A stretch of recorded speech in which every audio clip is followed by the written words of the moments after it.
وآله وأصحابه وأزواجه وأولاده وأهل بيته وذرياته أجمعين وكافة الأنبياء والمرسلين والملائكة المقربين والأولياء والصالحين وإلى روح الشيخ المصنف حجني عبد الله الجنبوي وإلى روح الشيخ داود بن عبد الله الفطاني وإلى أرواح مشايخنا وإلى من تسب إليهم أجمعين على نية أن الله يرحمهم ويعلي درجاتهم في الجنة وينفعنا بأسرارهم وعلومهم وبركاتهم في الدين والدنيا والآخرة.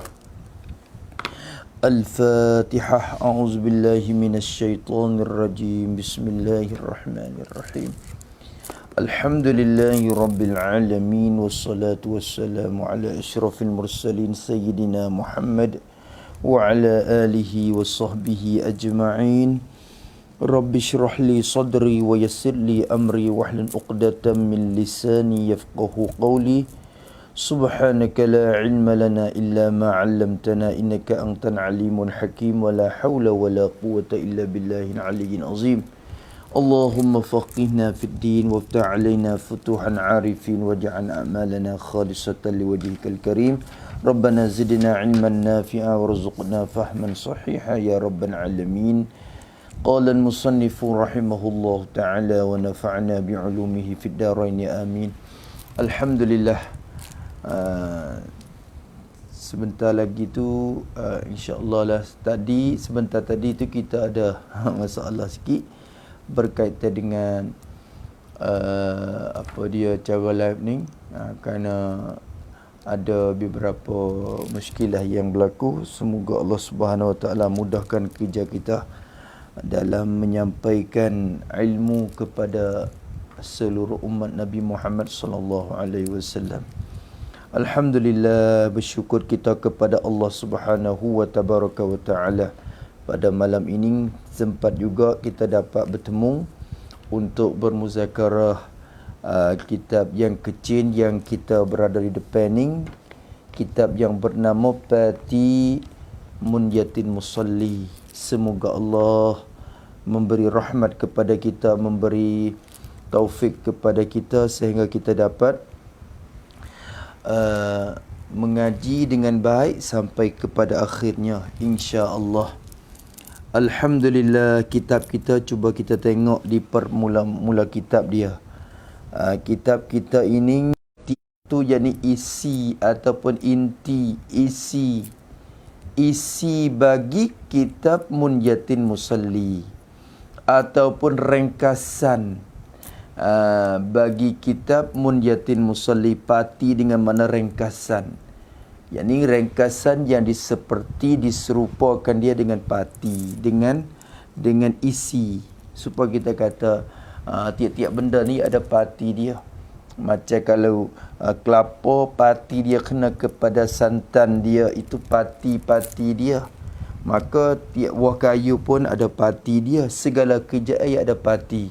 Maka kitab Musalli yang kita selalu mengaji tu, Masya Allah, terlalu panjang lebar mengikut tarikh permulaan pengajian tu agaknya panjang.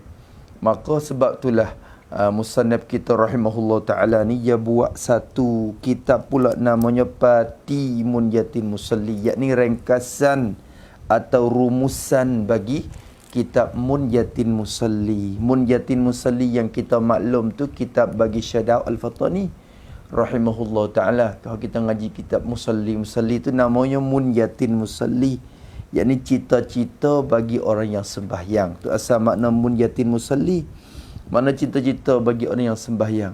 Maka musannaf kita buat ringkasan namanya Pati Munyatin Musalli.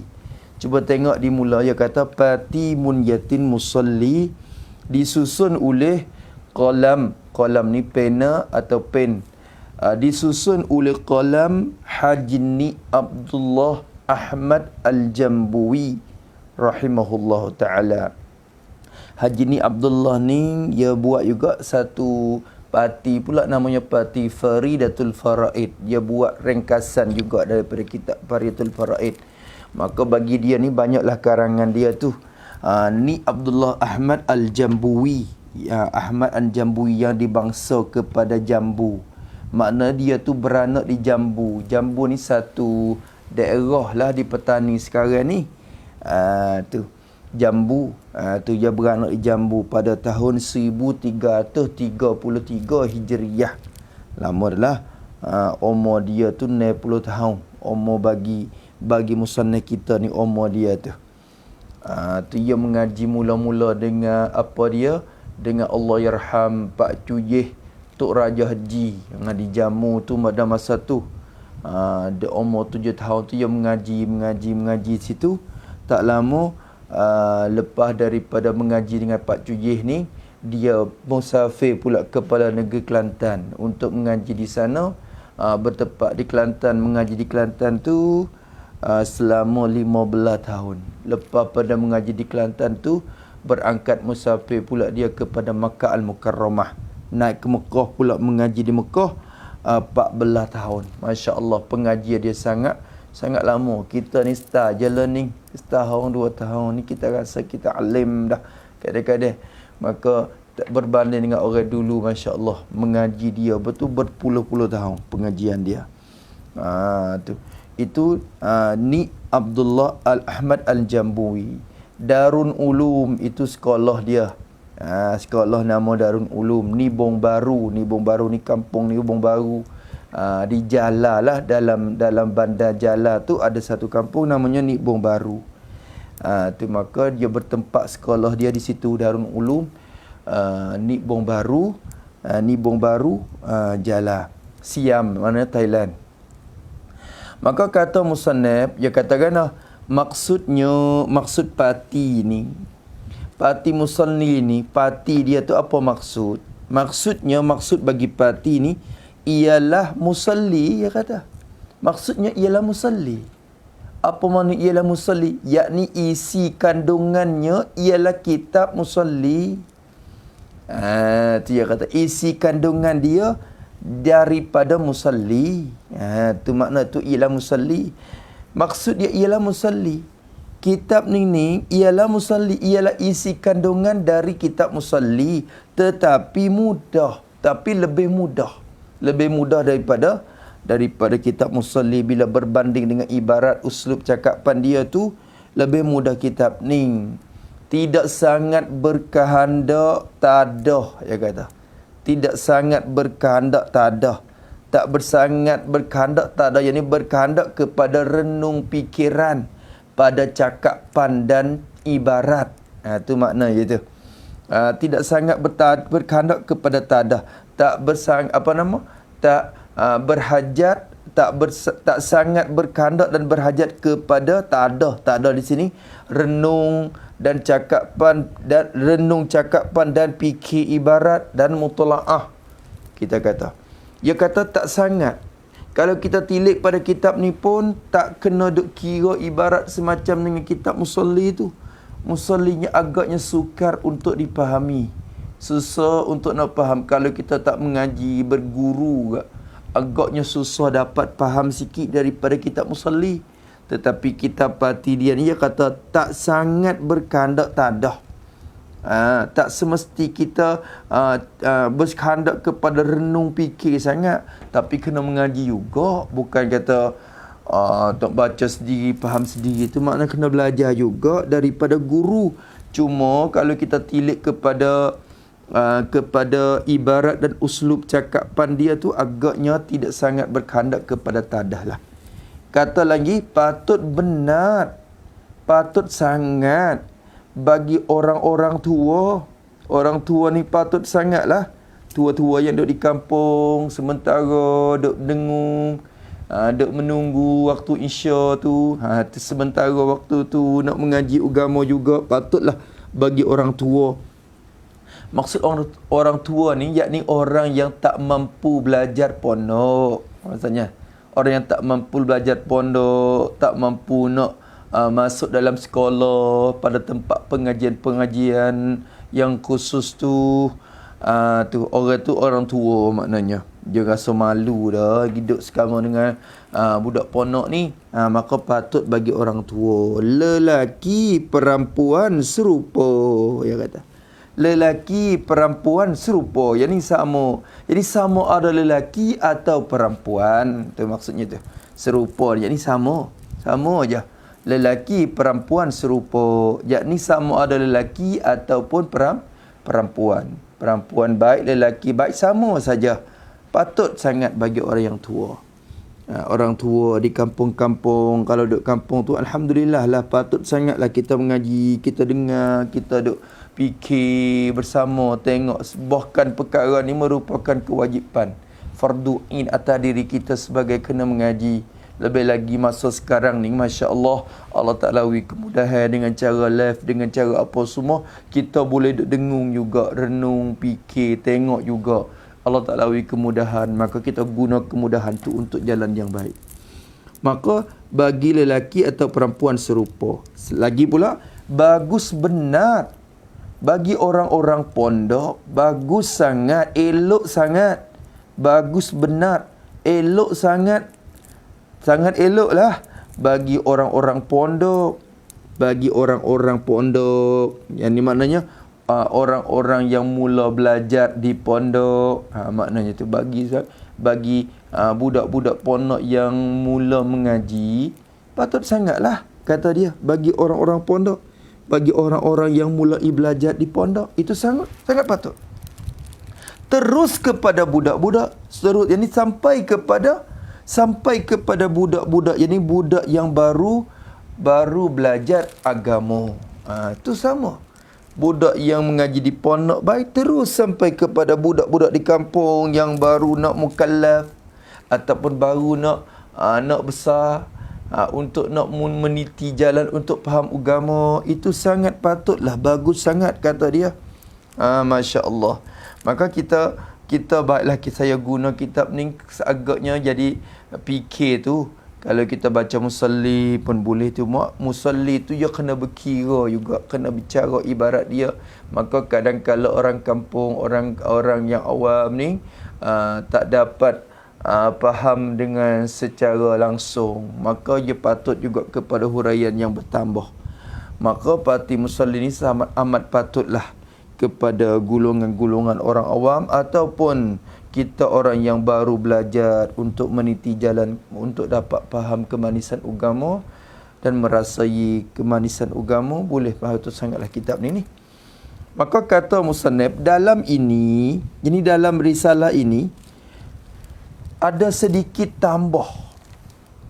Tu selain daripada isi musalli, musannif ada sedikit tambah. Tambah apa? Tambah rahsia dan hikmat menyembah Tuhan dengan sembahyang. Tambah akan rahsia. Rahsia ni apa makna rahsia? Kebijaksanaan Allah di sebalik hukuman tu. Tu rahsia. Sebenarnya rahsia maknanya kebijaksanaan Allah di sebalik hukuman tersebut. Bila Allah Ta'ala perintahkan satu hukum, di sebalik hukum tu ada satu kebijaksanaan Allah Ta'ala di sebalik. Maka bagi orang yang Allah Ta'ala buka hati untuk dapat tengok hikmat dan rahsia itu, ia akan nampak rahsia dan hikmat itu. Tiap-tiap perkara ada hikmat dia. Maka kata dia, tambah sedikit lagi rahsia dan hikmat ini atap kepada rahsia. Mana tafsir, maksud itulah yang sama, rahsia dengan hikmat. Jadi sedikit tambah rahsia dan hikmat. Hikmat dan rahsia ni maknanya kebijaksanaan Tuhan di sebalik hukum syariat itu. Maka tambah satu rahsia dan hikmat menyembah Tuhan. Hikmat menyembah akan Tuhan. Sembah itu dengan sembahyang, dengan rupa sembahyang. Dengan rupa sembahyang. Tulis itu sikit. Kita tulis taruh di menyembah tu, yakni hamba menambah hikmat yang bersangkut dengan cara menyembah Allah melalui sembahyang. Itu maksudnya. Jadi kita menyembah Allah Subhanahu Wa Taala. Kita salat, kita sembahyang, kita rokok, kita sujud. Dalam keadaan tu kita menyembah Tuhan dengan cara kita salat. kita ibadat dengan Allah dengan cara kita sembahyang, maka tiap-tiap pekerjaan gerak-geri kita tu di sebaliknya ada hikmat dia. Maka musannif akan tambah hikmat, beberapa hikmat dan rahsia di sebalik hukum-hukum syariat yang kita ada kerja solat itu. Musannif ada tambahan sikit. Kata dia lagi bermakna, jadi maksudnya apa makna tambah rahsia? Apa makna tambah rahsia? Bermakna, jadi maksudnya tiap-tiap amalan sembahyang, jadi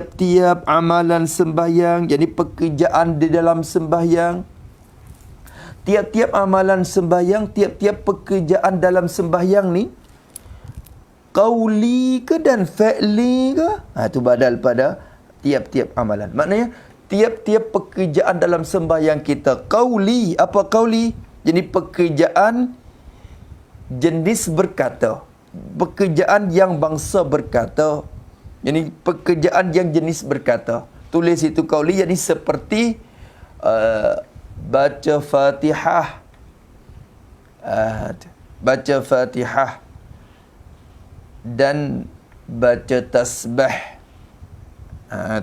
Cuma Fatihah tu dikatakan rukun qauli, adapun tasbih tu sunat, tapi sunat qauli. Tu makna sunat qauli pula, bukan rukun. Cuma dikatakan juga qauli, yakni perkataan. Dan fi'li ni yakni perbuatan. Maknanya tulis itu pada fi'li, yakni seperti rokok dan sujud. Tu kita gambar mudah-mudah. Maka dia kata bermaknanya tiap-tiap amalan sembahyang, tiap-tiap pekerjaan sembahyang kita, sama ada pekerjaan itu berbentuk qauliyah, berbentuk perkataan kita bacaan Fatihah, bacaan surah, atau baca subhana rabbiyal azim, kita tasbih Allah, kita baca subhana rabbiyan a'la, kita tasbih kepada Allah, rabbighfirli, kita istighfar pada Allah. Itu qauli. Dan fi'li, perbuatan pekerjaan yang berbentuk perbuatan, seperti kita rokok, kita sujud. Maka tiap-tiap amalan itu adalah rahsianya. Jadi adalah baginya, bagi tiap-tiap amalan tu ada rahsianya, rahsia bagi tiap-tiap amalan. Jadi tiap-tiap amalan tu ada rahsia dia.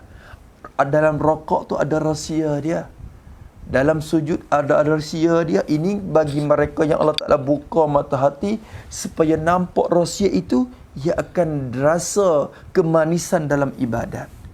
Kalau kita sembahyang dengan tidak nampak rahsia, di sebalik kita rokok, di sebalik kita sujud, maka segala ibadat kita tak akan rasa kemanisan. Kerana kita tak akan musyahadah dengan hati kita, kita menyaksikan dengan hati kita tentang kebijaksanaan Allah Subhanahu Wa Taala di sebalik hukum-hukum syariat itu.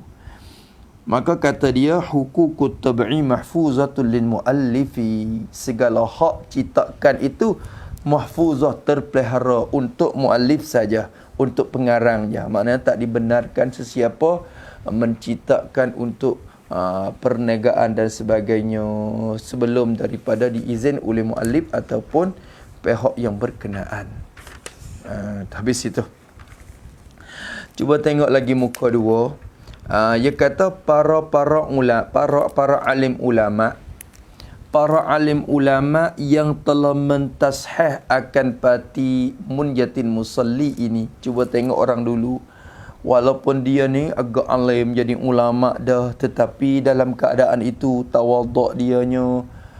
Kita ni manusia tidak sunyi daripada salah dan silap, tak sunyi daripada kesalahan dan kesilapan. Sebab itulah yang mesti diholor kepada orang yang kita agaknya sikoh dalam ilmu dia, dapat kepercayaan dalam ilmu pengetahuan dia, kita holor kepada dia untuk mentashih. Apa makna mentashih? Yang mengaku bahawa betul dengan murad ulama. Tu. Jadi maksud mentashih ni mengaku bahawa betul dengan kehendak ulama. Jadi para alim ulama yang telah mentashih dan mengaku, memberi akuan bahawa betulnya isi kandungan ni mentasih akan parti munjatin musalli ini. Berapa orang? Dia sebut 8 orang tadi. Dia mentasihkan parti musalli ni, parti munjatin musalli ni 8 orang. Satunya Al-Fadil Tuan Haji Abdul Qadir Seno. Abdul Qadir Seno. Itu seorang tok guru jugalah pada masa dulu. Ponok dia tu di mana? Natuk Mung. Tak saja. Tu nama kampung tu, Natuk Mung tu kampung nama dia. Kampung Natuk Mung. Tapi sekarang tak ada dah ponok tu, dah lama dah. Tuan Guru Haji Abdul Qadir Seno. Jala di wilayah Jala. Natuk Mung tu dalam bandar, dekat bandar dah lah. Tu ponok dia tu sekarang ni tak ada dah. Maka banyak juga orang alim ulama yang lahir daripada ponok Natuk Mung tu, tetapi sayangnya tidak ada orang yang menyambung lagi. Yang keduanya Al-Fadil Tuan Haji Ahmad Misri. Orang yang kedua, Tuan Haji Ahmad Misri, Mudid Madrasah Nahdlatul Ulum Jala. Tu madrasah ni sekarang ini pun sudah jadi sekolah agama dah. Berbentuk akademik dan campuran lah. Tu dinamakan apa sekolah apa sini, Patana Witya lah ni. Rongrian Patana Witya. Tu Nahdlatul Ulum.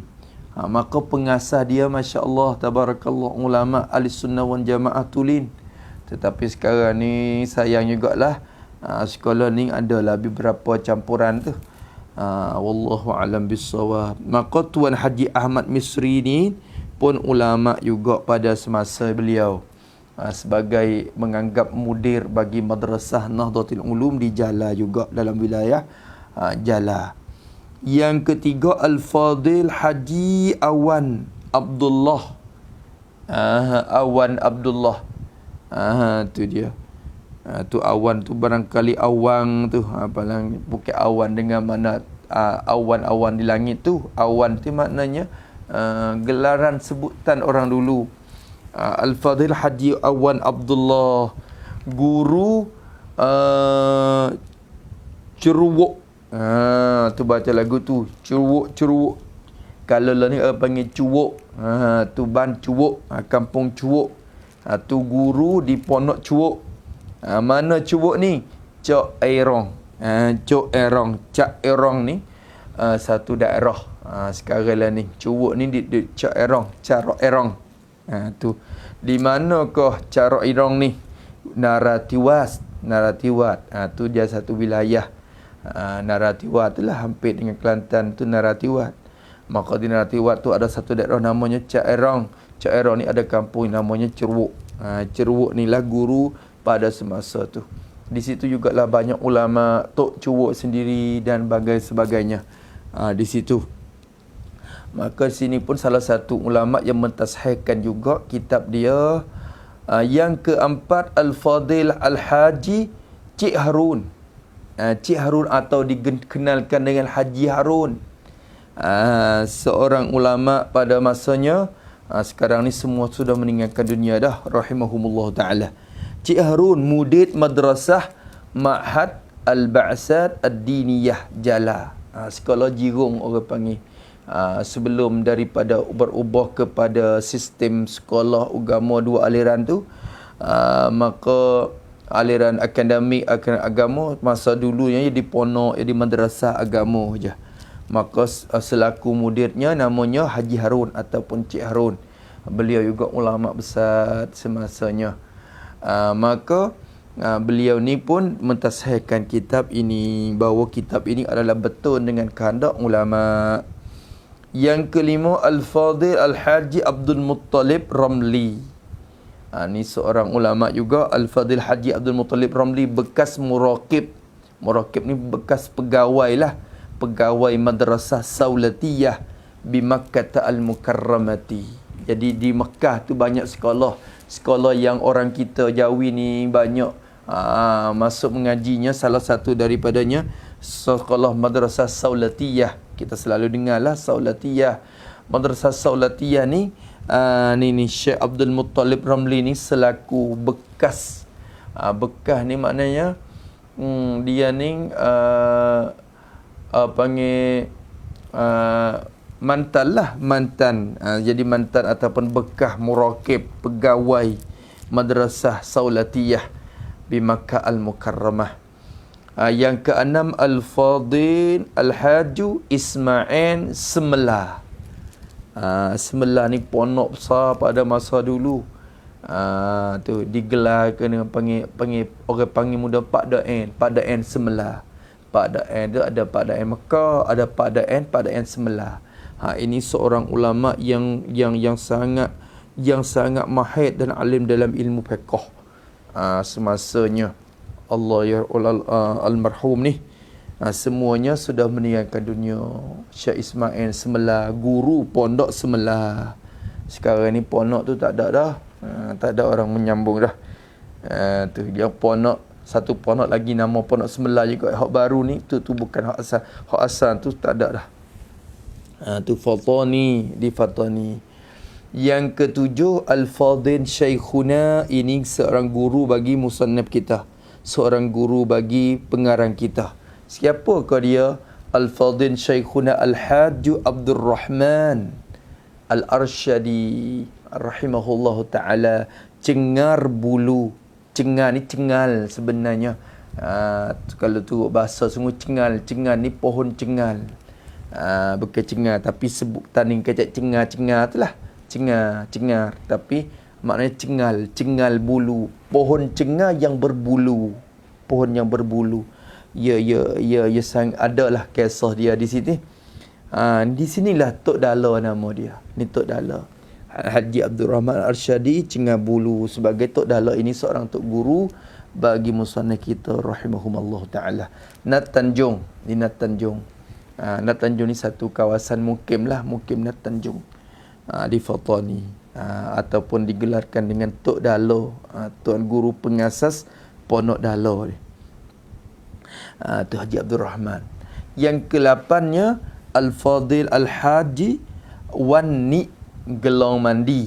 Wani ni kampung Gelong Mandi di Kresik. Hampir dengan Kresik sekarang ni, Masjid Kresik, dekat tu ada kampung Gelong Mandi. Wani ni seorang anak murid bagi Tok Dala jugalah.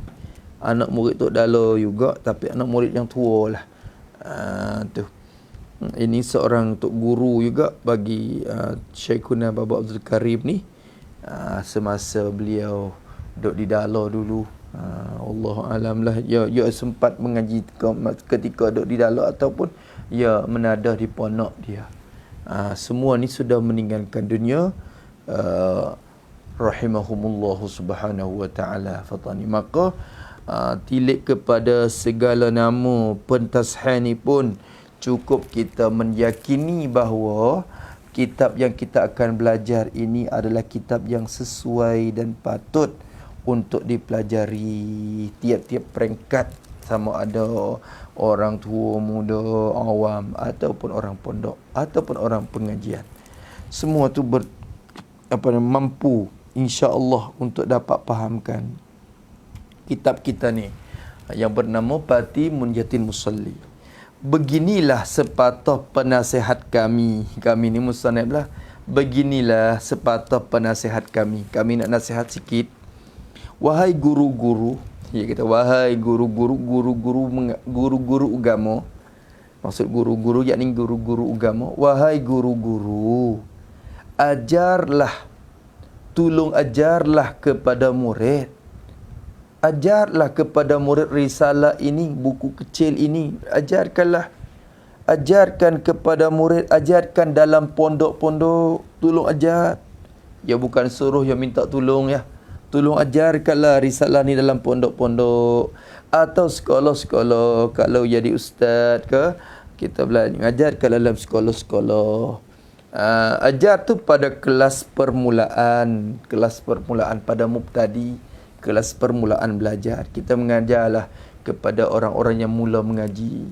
Dalam kampung-kampung patut sangatlah untuk gunakan risalah ini sebelum daripada kita meniti kepada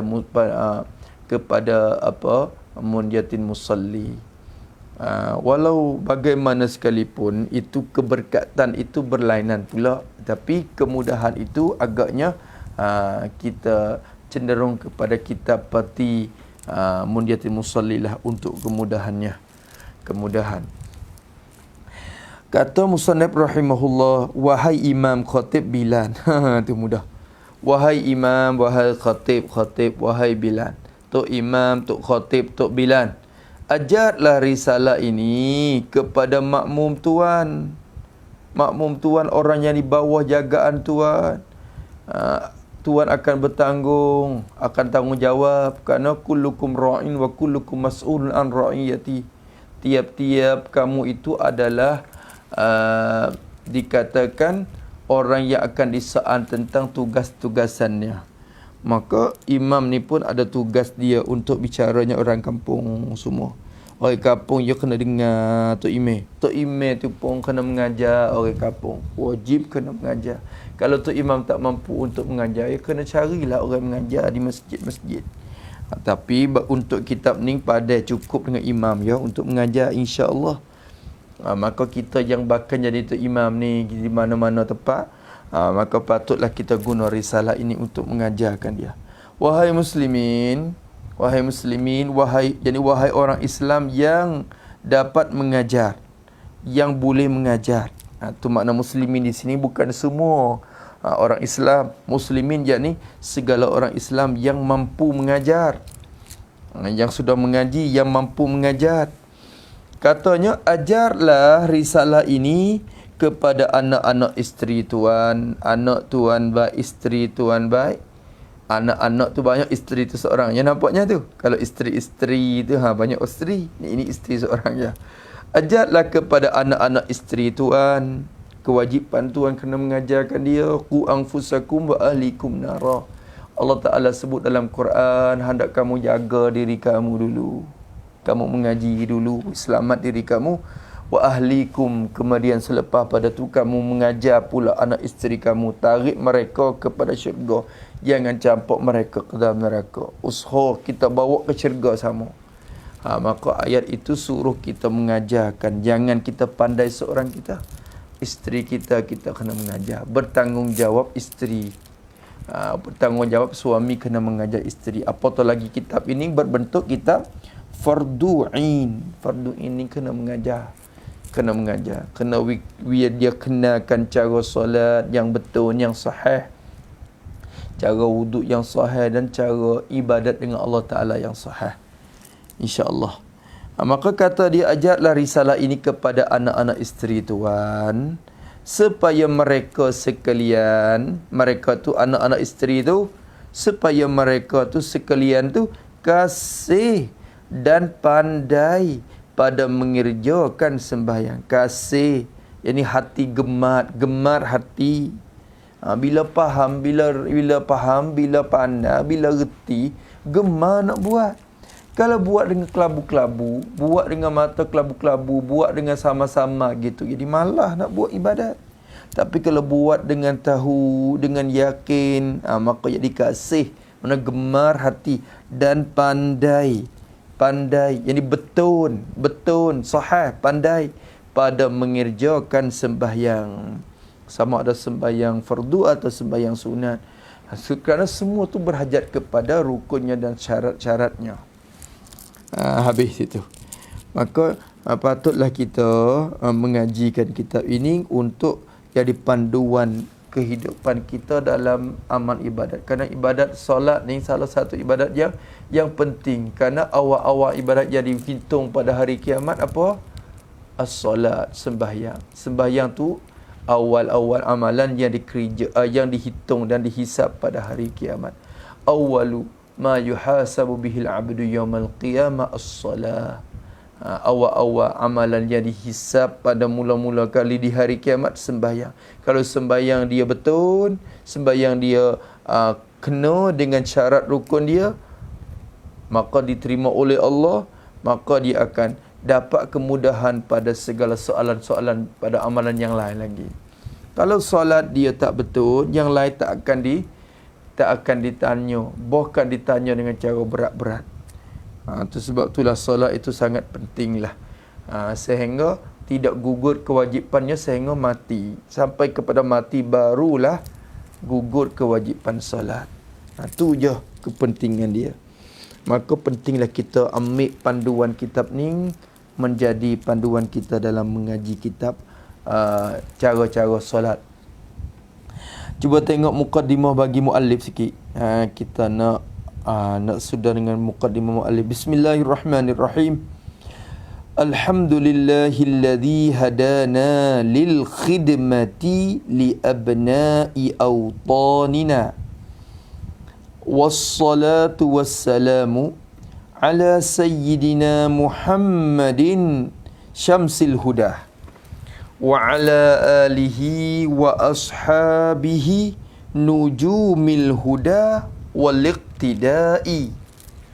Ini khutbah ataupun permulaan kitab bagi musannaf kita. Musannaf tidak nakkan hak musalli lagi, hak musalli pada mukadimah. Alhamdulillahirabbil alamin allazi ja'ala as-salata, itu dikatakan muqaddimah kitab bagi kitab musalli. Tetapi musannaf kita dia awal kitab dia dengan khutbah dia. Alhamdulillahillazi hadana lil khidmati, segala puji bagi Allah Tuhan yang hadana, yang menghidayatkan kami, lil khidmati, untuk berkhidmat, li abnaina, berkhidmat, khidmat untuk segala anak-anak watan kami, anak-anak negeri kami, anak-anak watan. Maknanya anak-anak negeri, anak-anak dalam negeri kami. Tu ayat. Wassalatu wassalamu ala sayyidina Muhammadin, dan rahmat Allah dan kesejahteraan dari Allah ala sayyidina Muhammadin, minta turun di atas penghulu kami Nabi Muhammad sallallahu alaihi wasallam. Syamsid duha, badal pada Muhammad. Ini syamsid duha, Muhammad yang seperti matahari petunjuk. Matahari petunjuk, iaitulah dikatakan petunjuk yang diserupa dengan matahari. Itu matahari petunjuk maknanya. Wa ala alihi wa ashabihi nujumil huda wal iqtidai. Ini kita baca dengan cara cepat-cepat Nana, untuk jadi kemudahan kepada orang-orang kampung gitu ya.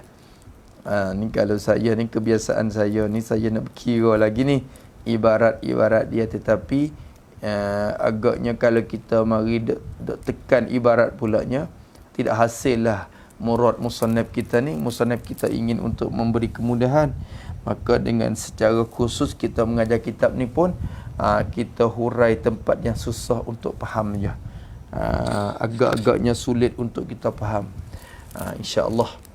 Wa ala alihi, dan minta turun di atas keluarganya, keluarga bagi Sayyidina Muhammad, kerana lagi akan datang pula ni as-salatu wassalam. InsyaAllah kita akan bahas pada muqaddimah. Wa ashabihi, dan segala sahabatnya, sahabat bagi Sayyidina Muhammad. Sahabat itu badal pada ashab. Nujumil huda, segala bintang-bintang petunjuk.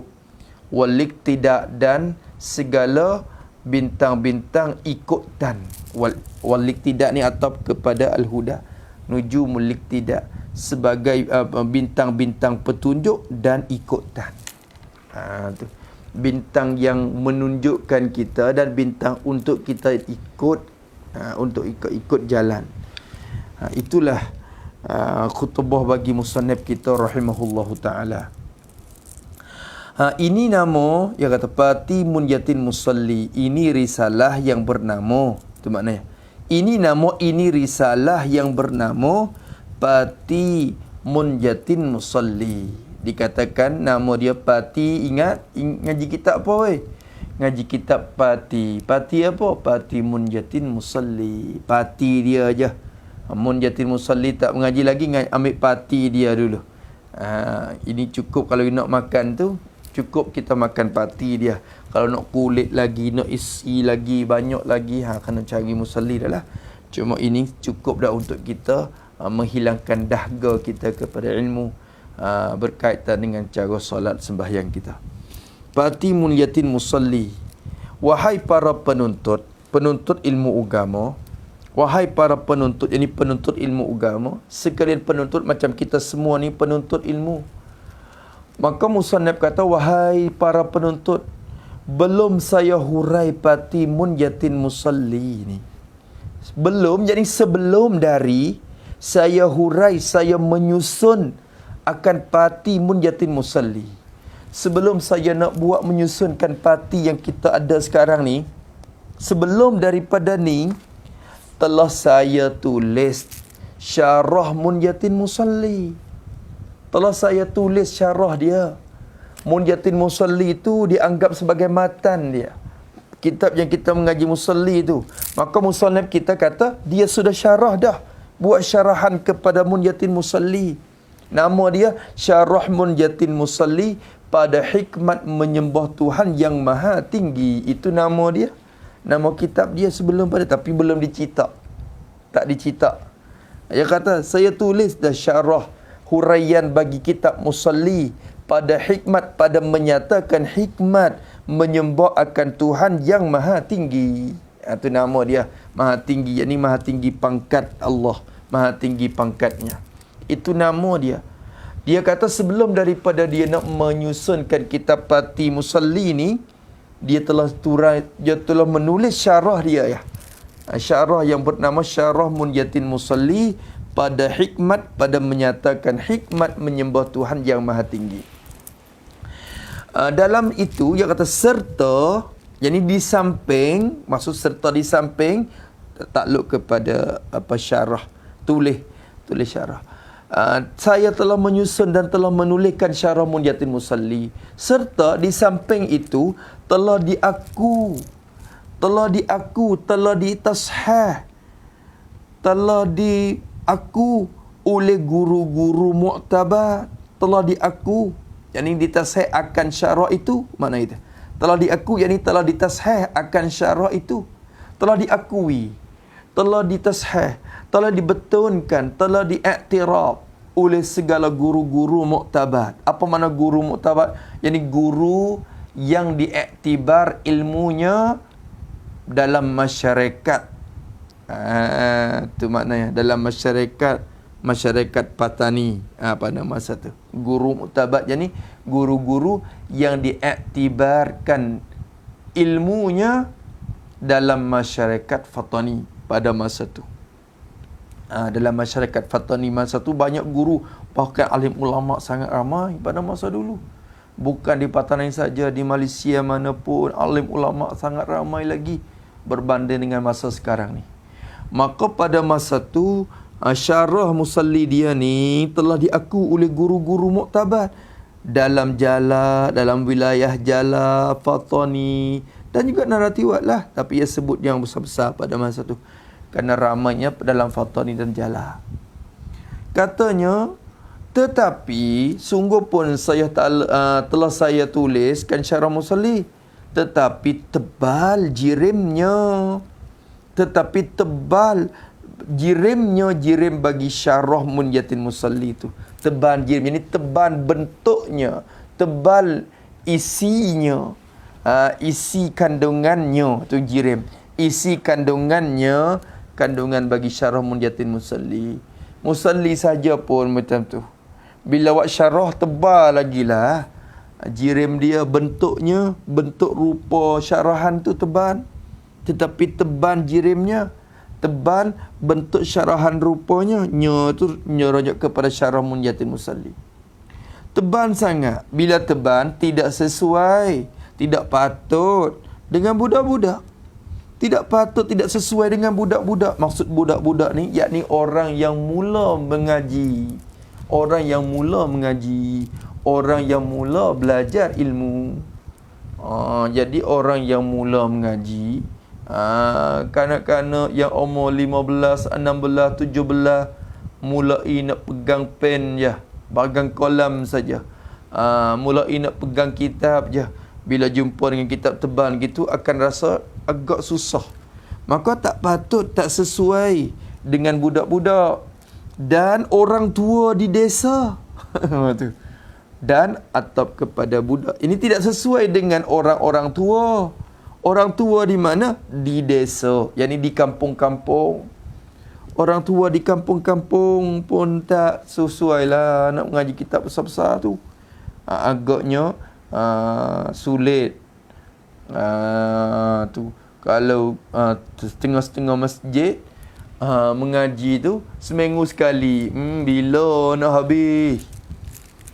Kadang-kadang 2 minggu sekali. Ada setengah masjid 2 minggu sekali berjumpa Munyatul Musalli. Bila nak khatam, bila nak sampai, mati dulu. Mati dulu pakcik-makcik tu. Dengan sebab itulah berhajat kepada kitab yang kecil untuknya memuaskan hati dan menghilangkan dahaga dan laparnya segala pakcik-makcik yang duk menunggu di masjid tu. Duk pegang buah tasbih dah untuk menunggu dah malakul maut datang. Bagi mereka tu lebih berhajat kepada kitab yang ringkas-ringkas.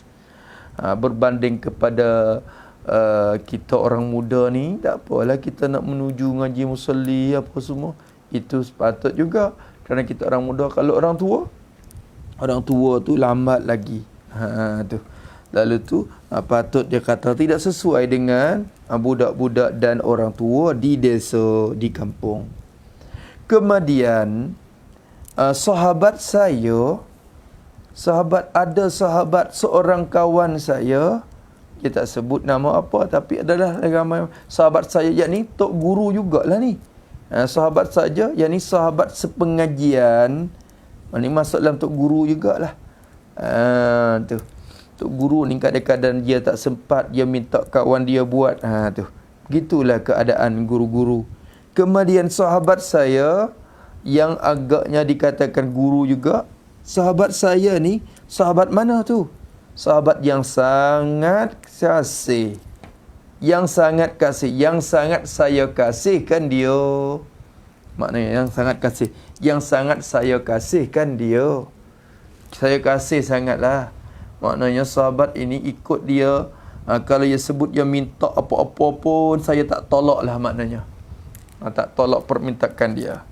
Maka adalah sahabat saya yang sangat kasih ni, yang sangat saya kasihkan dia, minta akan saya, minta tolong saya. Dia minta tolong saya, sahabat ni minta tolong ya. Ni aku ni tak sempat ni, aku tak sempat nak buat. Aku nampak sesuai lah. Minta tolong, dia kata. Minta tolong saya. Minta apa? Minta tolong saya hurai semula. Turun hurai semula. Hurai sekali lagi. Ibarat musalli. Cakapan-cakapan dalam kitab musalli. Cakapan-cakapan dalam kitab musalli. Minta tolong. Tolong hurai semulalah. Cakapan dalam kitab musalli tu. Musalli ni. Tolong huraikan semula. Huraikan sekali lagi cakapan-cakapan dalam kitab musalli. Sebab apa tulis hurai? Hurai itu supaya mudah, supaya jadi mudah. Mudah untuk dipaham. Maknanya mudah untuk dipaham. Tu mudah lagi, huraikan lagi supaya mudah untuk dipaham kepada orang awam. Maka ketika tu apabila sahabat saya minta kepada saya untuk dihuraikan sekali lagi tentang kitab musalli yang agaknya sukar ibarat tuturan dia, lalu tu maka dicampak ke dalam hati saya. Yani maka Allah campak, Allah memberi nampak. Tu makna. Tu dicampak. Maka dicampak, yani Allah beri nampak ke dalam hati saya. Jadi terlalu mai. Hati tu nampak. Allah tak ada campak dalam hati, dia nampak. Beri nampak. Bila campak, nampaklah. Maka dicampak, jadi maka Allah beri nampak ke dalam hati saya ketika kawan saya minta tolong tadi tu. Dicampak ke dalam hati saya, bersetuju. Hati setuju, rasa bersetuju. Bersetuju dengan pintaan itu. Comel juga. Elok juga. Rasa setuju dengan permintaan itu. Mintakan kawan saya itu tadi.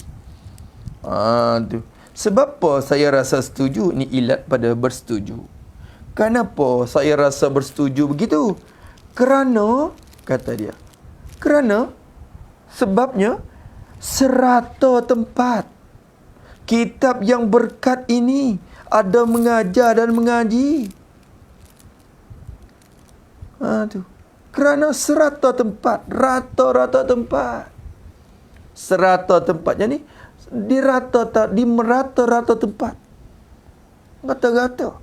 Di Petaning baik, di Thailand, di Malaysia baik, sampai hatta di Indonesia ke, ada sebahagiannya di Brunei ke, di Vietnam, di Kemboja pun ada mengajar. Masya Allah kitab ni, kitab Musalli ni. Serata-rata tempat. Kitab yang berkat ini, kitab Musalli yang berkat ini. Kitab Musalli, kitab yang berkat ini, yakni kitab Munyatin Musalli yang berkat ini. Kerana rata-rata kitab ini yang berkat, kitab Munyatin Musalli ini, Musalli ni Masya Allah, tuan-tuan yang rahmati Allah sekalian, Masya Allah, sangat barakah dia. Kalau kita kita tilik kepada keberkatan dia, susah ditandingi. Kerana apa? Ini salah satu daripadanya sebab keikhlasan musannaf dia dengan Allah, kejujuran hati dia dengan Allah Subhanahu wa taala. Ikhlas untuk Allah, kerana Allah bersemangat hemok untuk menilik, untuk tengok masyarakat itu bercelak mata daripada berbuta huruf, berbuta mata dalam ilmu, sehingga dapat celak dan melihatkan hakikat ilmu, hakikat ibadat. Dengan keikhlasan hati musannaf itu, Allah Ta'ala kabulkan kitab musannaf, iaitulah kitab Musalli, Munyatin Musalli. Sehingga di rata tempat itu sama ambil kitab ini, buat mengaji. Kalau kita kira, banyak kitab dalam masyarakat kita sekarang ini yang berbicara dengan solat. Pendoman tu, pandoman ini, cara solat begitu, begini. Banyak kitab yang bicara berkenaan dengan solat, dengan sembahyang. Tetapi dalam keadaan itu, orang suka nak mengaji Musalli juga. Tak ditelan zaman kitab ini. Walaupun dengan sulit ibarat dia, cakapan dia, susah faham. Tapi dalam keadaan susah itu pun, sanggup orang menunggu untuk mengaji. Ini satu keberkatan yang Allah Ta'ala nak tunjuk, dan Allah Ta'ala terima doa musannaf Syekh Daud Al-Fatani. Maka di mana-mana tempat pun apabila ada mengajar kitab Munyatul Musalli, selalulah didatang, disambut oleh masyarakat. Itu tanda keberkatannya kepada kitab Musalli itu. Sehingga walau ada kitab Munyat ni, parti ini sekalipun, parti ini pun tak boleh bertanding juga keberkatannya.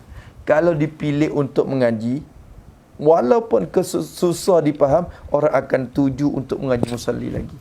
Tetapi kita pilih kitab ini satunya kerana kemudahan faham kepada orang awam itu. Mudah-mudahan Allah Ta'ala juga kabulkan kitab ini dan menjadikan kitab ini punca mendapat maghfirah dan futuh daripada Allah Subhanahu wa Ta'ala kepada kita sekalian. Kerana di serata tempat kitab yang berkat ini ada mengajar dan mengaji. Dia kata ada mengaji belaka. Di pondok-pondok, juga di kampung-kampung, di pondok-pondok, yakni tempat pengajian-pengajian, di pondok, di sekolah, di mana pun, juga di kampung-kampung pun ada mengajar. Bukan setakat di pondok saja. Kadang-kadang setengah-setengah kitab tersakat pada pondok je, macam kitab Arab-Arab, kitab yang tinggi-tinggi ibarat. Tu kadang-kadang tersakat ataupun terbatas kepada pondok-pondok yang mengaji. Bila orang kampung tak mengaji, dah tak faham. Tapi kitab Musalli di pondok pun mengaji, di kampung pun ada mengajar. Tetapi sungguh pun serata tempat kitab ini ada mengaji, tetapi mereka, apa mereka? Yani mereka yang mengajar dan mengaji itu. Tetapi mereka yang mengajar dan mengaji, dalam keadaan ada orang mengajar serata-rata, tetapi mereka menyangut-nyangut. Musalli ini payah. Mereka menyangut. Apa menyangut? Mereka pakat-pakat berkata, bersahut itulah. Mereka menyangut-nyangut, mereka pakat kata dan mengaku bahawa musalli ini, kitab Munyatin Musalli bagi Syekh ni payah. Jadi payah dipaham. Kena teliti, kena tilik dengan halusi, kena renung, kena fikir. Kadang-kadang lebih lagi berkait dengan cara muwafiq masbuk di belakang. Allahu Akbar, yang bernama Bahjah tu. Kalau kita tengok kitab Bahjah tu pula sulit lagi lah. Ibarat dia tu, musalli sahaja ni pun cukup hebat dah. Tu akan dia. Masya Allah, sulit. Saya berazam juga untuk nak baca Munyatin Musalli pada suatu hari nanti, insya-Allah. Tetapi dalam masa yang terhad ni kita baca yang ni dulu, insya-Allah taala. Tetapi mereka menyangut-nyangut musalli ini payah, kata dia. Walaupun di rata-rata tempat pun, tapi mereka tu mengaku. Orang mengajar pun kadang-kadang mengaku untuk mengajar orang kampung. Faham tak ibarat-ibarat tersebut tu? Mengaku. Kadang-kadangnya begitu. Tu. Dengan sebab mereka menyangut musalli ini payah. Tu. Dengan sebab mereka menyangut-nyangut musalli ini payah, dengan sebab mereka mengaku kata musalli ini payah, qalam saya pun, tu ya isnad majazi. Qalam saya, yakni pena saya, tangan saya pun menulis lah. Qalam saya pun bergerak menulis. Apa maksud menulis? Menulis yakni merengkaskan, memudahkan, merengkaskan dan memudahkan kitab musalli. Itu makna menulis. Yakni merengkaskan dan memudahkan kitab musalli. Qalam saya pun mula menulis. Tu. Menulis tu mengikut bagaimana susunan bagi kitab musalli. Susunan bagi kitab musalli. Susunan mana? Susunan yang asal, iaitulah kitab Munyatin Musalli bagi Syekh Da'al Fatani. Masya Allah, tabarakallah. Jadi kitab ini ni, kalau kita tilik dari awal sampai kepada akhir, musannaf kita tu ringkas dan juga merumuskan dan memudahkan mengikut tuturan musalli. Musalli muka ni sebut apa dulu, musannaf pun ambil hak tu dulu sebut. Bukan dijemput yang belakang tu mai letak dulu, ambil yang di mula-mula tu letak di belakang. Bukan begitu. Mengikut susunan bagi musalli yang asal. Susunan yang asal. Mengikut tu pada mendahulu dan kemudian. Tulis situ sikit, pada mendahulu, yakni kitab musalli sebut apa dahulu, maka aku merengkaskan perkara itu dahulu. Tu maknanya itu. Aku merengkaskan perkara itu dahulu. Kitab apa yang dulu? Cuba tengok di khutbah tu lagi pada muka 5. Alhamdulillahi Rabbil Alamin alladhi ja'ala as-salata tariqatal muttaqin. Itu khutbah bagi kita Munyatin Musalli. Maka diambil oleh musannaf kita, buat huraian dengan cara ringkas. Itu dikatakan mengikut pada mendahulu dan kemudian. Habis itu, dan setengah-setengah ibaratnya ibarat bagi kitab musalli ni. Setengah-setengah, sebahagian daripada cakapan bagi kitab musalli. Setengah-setengah ibarat cakapan musalli yang terang. Yang sudah terang, yang sudah jelas. Yang terang, yang ini tidak berhajat kepada hurai. Itu maknanya. Yang terang, yang tidak berhajat kepada hurai. Ada juga musalli ni bukan semuanya payah.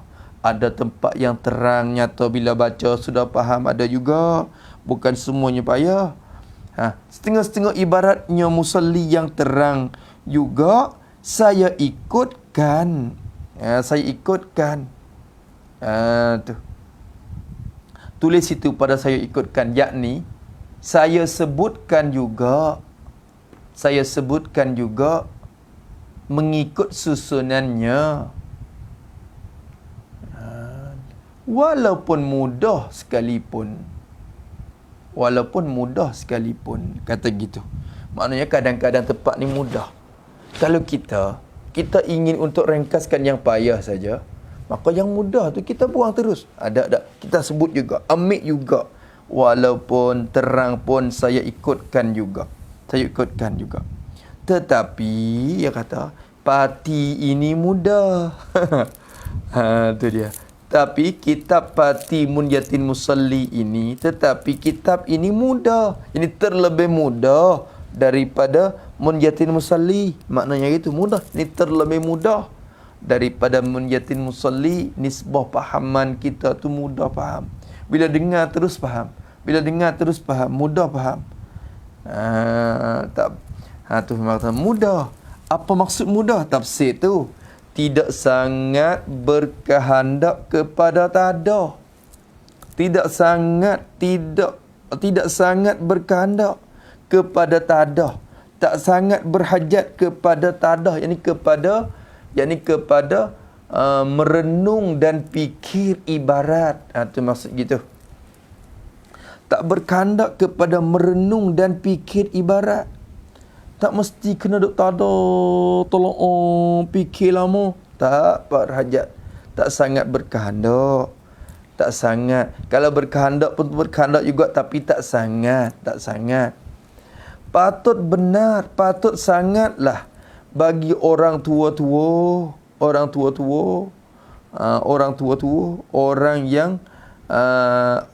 yang tidak sempat belajar di waktu muda. Tu orang tua, jadi orang yang tidak sempat belajar di waktu muda. Kalau orang yang sudah belajar di waktu muda, tua dia tu tua berisi, tak apalah orang tu boleh baca kitab Arab dah. Orang tua ini orang yang tidak sempat belajar pada waktu muda. Orang yang tua-tua kadang-kadang kesian. Bekerja semenjak pada muda tu bekerja. Sudah kaya raya, duit banyak, ada kereta, motor, ada rumah 2-3 lapis. Kebun tu luar berpuluh-puluh rai. Macam-macam lah kemewahan dunia. Tapi akhirnya kembali patah hati juga. Renung kepada akhirat, ingat kemati, sesal di kemudian hari. Tetapi Masya Allah, dengan kesesalan itu, walaupun akhirnya sesal, tetapi kesesalan itu ada makna untuk dia. Dia bermujahadah untuk mengajikan lagi. Dia mengikuti kelas-kelas di masjid, di surau dan sebagainya. Maka orang itu sangatlah patut kita hulurkan bantuan ilmu ni kepada mereka. Tu saja. Maka patut benar bagi orang yang tua, lelaki perempuan serupa. Ia kata lelaki perempuan sama, yakni sama ada lelaki dan perempuan. Lelaki baik, perempuan baik. Patut sangatlah bagi orang tua-tua, pokcik-mokcik ni. Bagus benar bagi orang pondok-pondok. Tu bukan pendek-pendek tu, lama baca pendek. Lawan dengan tinggi pula. Bukan orang pendek, pondok. Bagus benar, bagus sangat, elok sangat bagi orang pondok.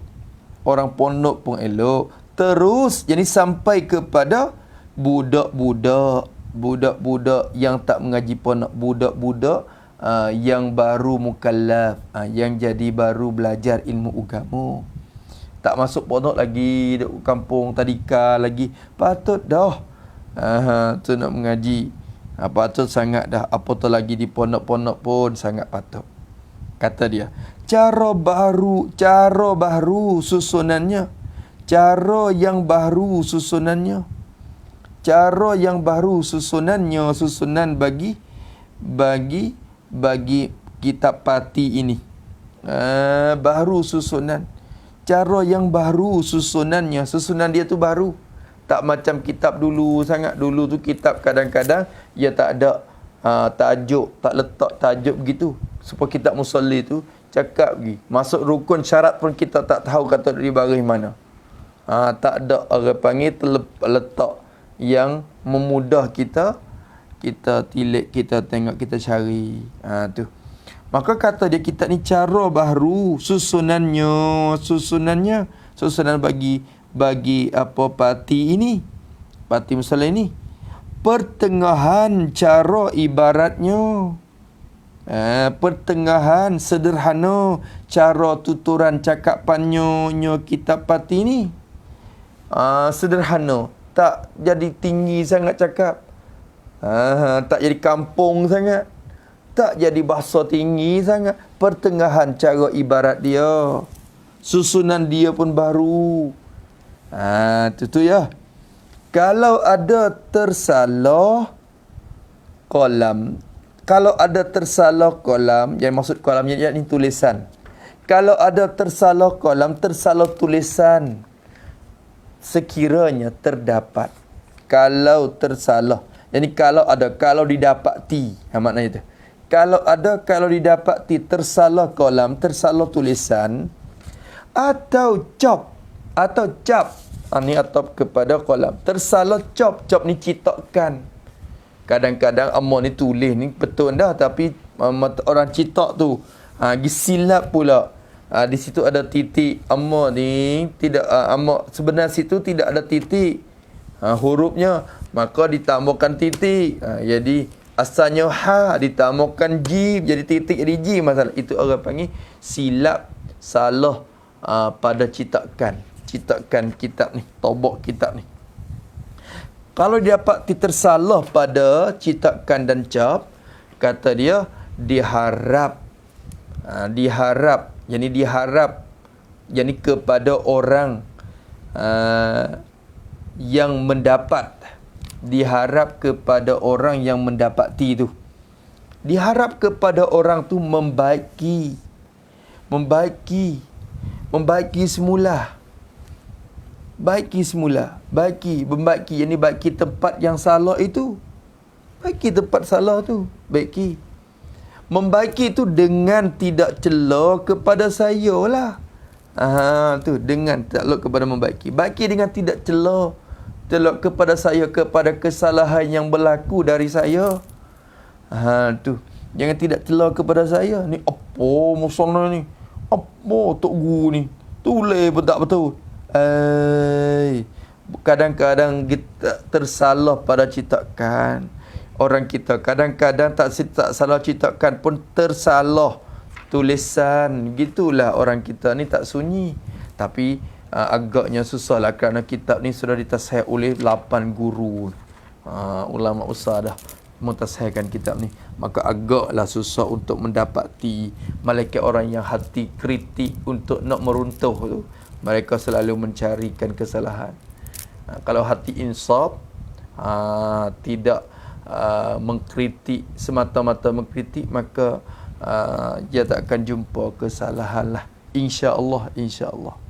Maka diharapkan membaiki dengan tidak cela kepada saya. Allahumma ftah alaina futuhan arifin wa faqihna fid din. Musannif berdoa, moga Allah Ta'ala istijabah, Allah Ta'ala terimakan doa musannif sehingga kita digulungkan dalam doa ini. Allahumma ftah alaina, ya Allah, hendak membuka oleh Engkau, alaina, ke atas kami, bukakanlah ya Allah atas kami, futuhal arifin, segala pembukaan bagi segala orang yang makrifah, orang yang arif, orang yang mengenalkan akan Dikau. Tu orang yang arif billah dapat pembukaan macam mana, bukakan kepada kami semacam pembukaan mereka ya Allah. Wa faqihna fid din, dan hendak memberi faham oleh Engkau akan kami fid din, pada agama Islam, faham dengan baik, faham dengan cara yang betul. Ya Allah, memberi fahamkanlah, kerana tanda orang yang Allah Ta'ala memberi kebaikan yang besar dan banyak, Allah Ta'ala akan memberi dia faham dalam dalam agama. May yuridillahu bihi khairan yufaqihu fid din. Sesiapa yang Allah ingin, yang telah menetap pada azali bahawa orang itu akan mendapat kebaikan yang besar, Allah akan mentakdirkan orang itu dapat faham dalam urusan agama. Maka kita mengaji agama ni salah satu jalanan dah untuk membukti bahawa Allah Ta'ala ingin untuk kita dapat kebaikan yang besar. Maka alhamdulillah, syukur kepada Allah dapat belajar agama walaupun dengan secara live, walaupun dengan cara jauh, tidak bersempat bertelaki, bersua muka sekalipun. Syukur kepada Allah, semoga diberi faham kita pada urusan agama, insya-Allah. Wa faqihna fid din wa ja'alna minal ulama'i al-amilin. Dan hendak jadikanlah engkau ya Allah, hendak jadi olehmu ya Allah akan kami ni semua minal ulama'il amilin, adalah setengah daripada segala ulama-ulama yang beramal dengan ilmu. Amilin, ulama yang beramal dengan ilmu. Kalau ulama tahu saja tak beramal, tak ada juga, itu dikatakan ulama isu yang diminta pelindung oleh Nabi SAW. Kita ni mintanya jadi ulama il-amilin, ulama yang betul-betul takwa kepada Allah sehingga dapat khasyah dan mengerja apa yang disuruh oleh Allah Subhanahu wa taala. Habis itu akhir kita kata pada 11 Rabiul Tsani tahun 1384, itu tahun penulisan khutbah kini. Pada pada hari bulan 11 Rabiul Tsani tahun 1384, yakni Hijriyah tu, bukan Masihi tu. Kalau Masihi tu lama dah. Tapi ni bukan ni, Hijriyah. Disusun oleh qalam, disusun oleh tulisan, disusun oleh pena Tuan Guru Haji Ni Abdullah Ahmad Ni Abdullah Ahmad Al-Jambuwi. Abdullah bin Ahmad tu, bin Ahmad ayah dia. Ni Abdullah bin Ahmad Al-Jambuwi, orang Jambu, beranak di Jambu. Tapi ia besar di Kelantan, di Mekah tu. Yang duduk Jambu pun dia mengaji dengan Pak Cuyih, Tok Raja Haji tu. Lepas pada tu dia pergi mengaji di Kelantan pula. Lepas di Kelantan tu bersempat mengaji di Mekah 14 tahun. Di situlah bersama dengan para masyayikh dia yang ramai. Ahmad Jambuwi Al-Fatani rahimahullahu ta'ala, khadimul ilmi, yang berkhidmat akal ilmu. Maksud ilmu agama, yang berkhidmat akal ilmu, yani khidmat akal ilmu, yani dan ahli ilmu. Khadimul ilmi ay wa ahlihi,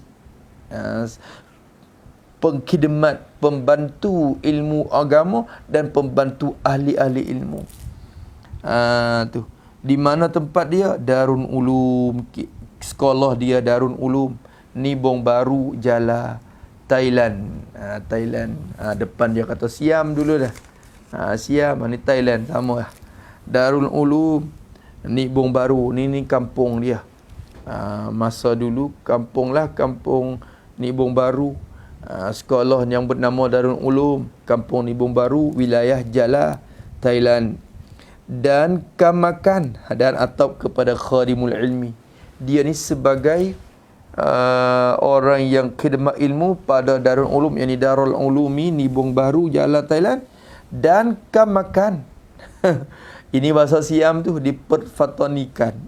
Kalau orang Malaysia tengok tu ya, tak faham apa ni kamakan ni. Cari juga kamus tak berjumpa. Apa kamakan Islam? Bacanya kamakan Islam. Dan kamakan Islam, apa kamakan Islam? Yani ahli jawatan kuasa agama Islam. Ahli jawatan kuasa agama Islam. Cangwat ni wilayah, cangwat ni bahasa Siam. Cangwat jadi wilayah Jala. Ahli jawatan kuasa Majlis Agama Islam wilayah Jala pada masa tu. Tu maknanya. Tu kamakan Islam Cangwat Jala. Sekadar tu dulu, insya-Allah cukup dah, kita masa pun dah tengah malam dah. Mudah-mudahan insya-Allah dengan ala qadar tu kita akan dapat manfaat daripada ilmu yang kita belajar. Mengaji kalau berkitab ini ya rasa hasil juga, kerana kita ada tulis, kita ada dengar.